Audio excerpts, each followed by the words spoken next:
नमस्कार, आप देख रहे हैं हिंदुस्तान सिविल न्यूज और मैं हूं आपके साथ चोप सिंह सक्सेना और बात करते हैं इस वक्त की खास खबर की। ताजनगरी आगरा के आगरा ग्वालियर रोड स्थित रोहता इंटर कॉलेज रोहता में आपको बता दें कि जाट महासभा मधुनगर मंडल की बैठक आयोजित की गई।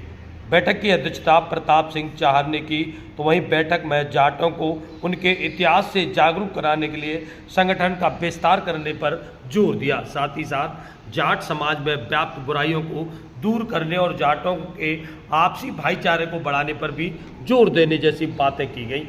संगठन के संयोजक पुरुषोत्तम फौजदार ने कहा कि हमें आज घर घर जाकर अपने समाज के लोगों को जागरूक करने की ज़रूरत है और उस स्वाभिमान को जगाने की ज़रूरत है जो शहीद भगत सिंह, वीर गोकुला जाट और महाराजा सूरजमल में देखिए किस प्रकार स्थापित किया गया था। हमें उनके पद चिन्हों पर चलना चाहिए और अपनी युवा पीढ़ी को उनके इतिहास के बारे में बताना चाहिए। आज की अध्यक्षता कर रहे प्रताप सिंह चाहर ने कहा, खून खून का फर्क होता है। एक खून शेर से लड़ जाता है और एक खून गीदड़ से भी डर जाता है। जाटों का खून इस देश, धर्म और मानवता की भलाई के लिए बहा है और आगे भी बहना चाहिए। इसी को लेकर आज रोहता इंटर कॉलेज रोहता में बैठक की गई और रोहता इंटर कॉलेज रोहता के आपको बता दें प्रबंधक नरेंद्र चाहर के द्वारा सभी का स्वागत और सम्मान किया गया। आज की इस बैठक में मोहन सिंह सोलंकी, नरेंद्र चाहर, महेश चाहर, अनिल, शिव कुमार, भोज कुमार, फौजी, सुखबीर सोलंकी, बीओ साहब, गौरव प्रधान, संजय खिरवार, अवधेश सोलंकी, पूर्व पार्षद राजेंद्र सिंह सहित बड़ी संख्या में जाट समाज के लोग मौजूद रहे। तो जानिए वक्ताओं से क्या कुछ कहना है आज की आयोजन को लेकर, किस प्रकार उन्होंने इस बैठक में सभी ने अपने अपने विचार रखे हैं। मेरा नाम बाबूलाल, पूर्व प्रधान देवरी। किस तरह की ये विचार गोष्ठी की बैठक की गई है? किन किन विचारों को यहाँ पे सुझाव और प्रस्ताव दिए जा रहे हैं? यहाँ विचार गोष्ठी संगठन को कैसे आगे बढ़ाया जाए, समाज की कुरीतियों को कैसे दूर किया जाए और संगठन को कैसे मजबूत किया जाए, इन विचारों पर गोष्ठी की गई है। और हमारा सभी संगठन तन मन धन से तैयार है समाज की सभी कुरीतियों को मिटाने के लिए। आगे भविष्य में जो गलतियां भूतकाल में हुई हैं वो भविष्य में नहीं होने दें, इन बातों पर विचार किया गया। ये भी सबसे पहले जाट समाज के लिए है। जब जाट समाज सुधरेगा हमारा तो पड़ोसी भी सुधरेगा, देश भी सुधरेगा। क्योंकि ज़्यादातर संख्या हम सैनिकों की और यहाँ पूरे जाट क्षेत्र की शहीद हो रहे हैं। अभी 3 लड़के शहीद हुए, गर्रा का लड़का शहीद हुआ, लाड़म का, मलकेड़ा का, जितने राम में 99 के युद्ध में कितने ने हमने वो दिया उनको 10-10 लाख रुपए का चेक दिया। हमारी पहचान बनी। वर्तमान सरकार ने हमारी पहचान बनाई तो हम हैं सैनिकों की मदद की। लेकिन हम ये भी हैं कि सरकार अभी जो हमारी सरकार वर्तमान है हम उसके सहयोगी हैं। हम किस लिए सहयोगी हैं कि गलत कहीं पर भी हो रहा है वो उसको हमको सबको मिलकर के जाटों को दूर करना पड़ेगा और अपने बच्चों को शिक्षित बनाया जाएगा, अपनी समाज की रक्षा की जाएगी।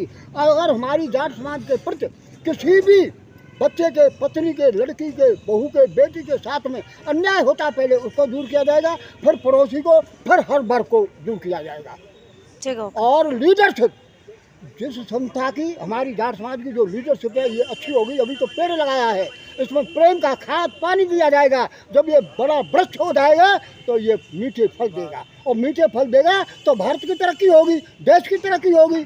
और योगी आदित्यनाथ जो उत्तर प्रदेश का बहुत अच्छा लीडर है, बुलडोजर मास्टर है, जिसने अत्याचार के बरखिलाफ काम किए हैं और जो लुटेरे थे, गंदे थे, उनको सबको उनके अंदर भगदड़ मच गई।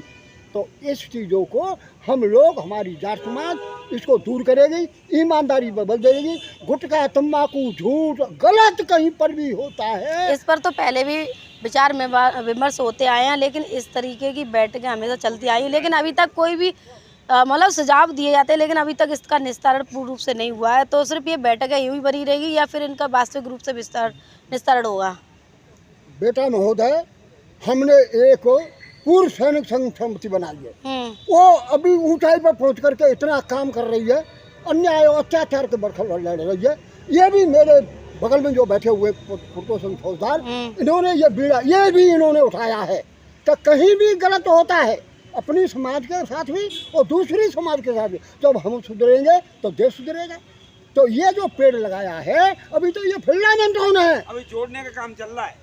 अभी ये जोरदार से होगा, अध्यक्ष चुना जाएगा, अच्छा चुना जाएगा, समाज बदमाश न हो, डकैत न हो, चोर न हो, गुटखा न खाता हो, मालूम होगा ये मनुष्य है, उसके अंदर मनुष्यता हो, तो मनुष्यता वाला। इतने सारे गुण आज के टाइम में तो मिलना बहुत ही मुश्किल है। मुश्किल नहीं है, कोई काम नहीं है मुश्किल, अगर किया इरादा पक्का। हमारा इरादा पक्का है, 3 युद्ध लड़े हैं, हमें पता है कि कौन बदमाश है और कौन अच्छा है, किसका डीएनए परफेक्ट है। दुर्गो सराना है और मैं इसी विद्यालय में अध्यापक भी हूँ, अध्यापन कार्य करता हूँ यहाँ पर। किस तरह की बैठक की गई है और इस तरह के प्रस्ताव रखे गए? जो हमारे समाज में कुछ कुरीतियाँ हैं, हर समाज में होती हैं, ऐसा नहीं होता कोई समाज अच्छा है, हर समाज में कुरीतियाँ होती हैं और ये प्रयास होना चाहिए कि समाज से कुरीतियाँ जितनी हो सके उतनी दूर हो। जो मधुनगर क्षेत्र है उस जाट समाज का एक आयोजन किया था, मीटिंग की थी, इससे पहले भी एक मीटिंग हुई थी। हम अपने क्षेत्र का कैसे विकास कर सकते हैं, जाटों का, जाटों को आगे कैसे बढ़ा सकते हैं। कोई दुख है तो दुख में उनके मदद करें, कहीं किसी का व्यक्तिगत केस है जाट का, जाट लड़ रहे हैं तो उनको कैसे हम आगे बढ़ा सकते हैं, उनका कैसे सॉल्यूशन निकाल सकते हैं। हमारा एक यही उद्देश्य है कि जाटों को एकत्रित करना और उनकी समस्याओं को सुनना। और जो गरीब तबका है, बहन बेटी गरीब है, ऐसा तो नहीं है कि हमारे जाटों में गरीब नहीं है, किसी के पास 100 एकड़ ज़मीन है, किसी के पास 50 है, किसी के पास 1 एकड़ भी नहीं है। तो हम ये चाहते हैं कि हमारे जाटों का उत्थान होना चाहिए, पहले हमारे क्षेत्र का उत्थान होना चाहिए। हमारे बड़े भाई साहब हैं पुरुषोत्तम फौजदार जी, और गणमान्य व्यक्ति हैं जो हमारे बुजुर्ग हैं, मेरे पिताश्री हैं, उन्होंने ये बीड़ा उठाया। तो हमारे जनरेशन, ये न्यू जनरेशन है, हमको आगे आके वो काम करना चाहिए, उनके पद चिन्हों पर चलना चाहिए। तो हम यही चाहते हैं कि हमारा जो क्षेत्र है, मधुनगर क्षेत्र है, और मधुनगर के आसपास है जितना भी है जाटों का जितना क्षेत्र है, हम जाके उनके विचार विमर्श करेंगे और जो भी समस्या होगी और जो भी बात होगी उन बातों को ध्यान में रखते हुए उनकी आवाज़ को और इसी के साथ बने रहिए आप हमारे साथ हिंदुस्तान CP न्यूज़ पर।